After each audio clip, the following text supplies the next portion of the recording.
Thank you. Well, Independence Day in Ukraine came with a word of caution from the president to keep celebrations low-key. The war, now in its 6th month, rages on.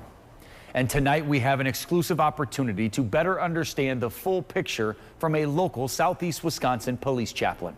Michelle Fiore is live in our newsroom to explain tonight. Michelle.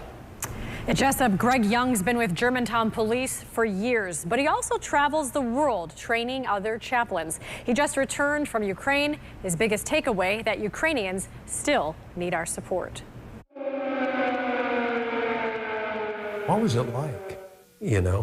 How do you begin to process and unpack that? Greg Young and his team are home after a week in multiple cities of Ukraine, speaking in lecture halls full of eager cadets, talking moral trauma and death notification. I said, there are going to be times that we get choked up. We're going to be triggered by a memory or something. What they saw was pain on the faces of fellow chaplains and regular people. And she points to one of them and she said, see that building? The 2 buildings that were attacked were not habitable. She said, up there used to be my home. My family used to live there. And the whole section in the middle was totally just destroyed by a bomb. We could feel the loss.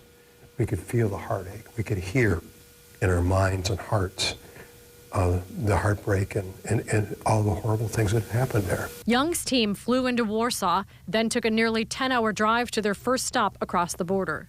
Young encouraged National Ukraine Police to take care of themselves with peer support, forgiveness, and activities. But really, they're really having to turn it to serve and protect in a different way. Young first traveled to Ukraine in 2019 when Russia invaded early this year. My wife and I were watching television, the news, and she said, I turned to her and she says, you need to go, don't you? When we were at the refugee center and I saw a little girl and her mom, and we gave her money, I had to go out into another room and just let the tears just flow down my cheek and wipe them for a minute before I came back in her room.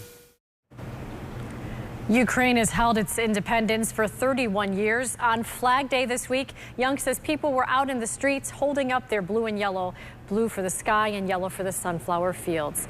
Young called the Ukrainian people resilient, tenacious, and warm. He especially appreciated what they call the bro hug. Live in the newsroom, Michelle Fiore, CBS 58 News. Some incredible images.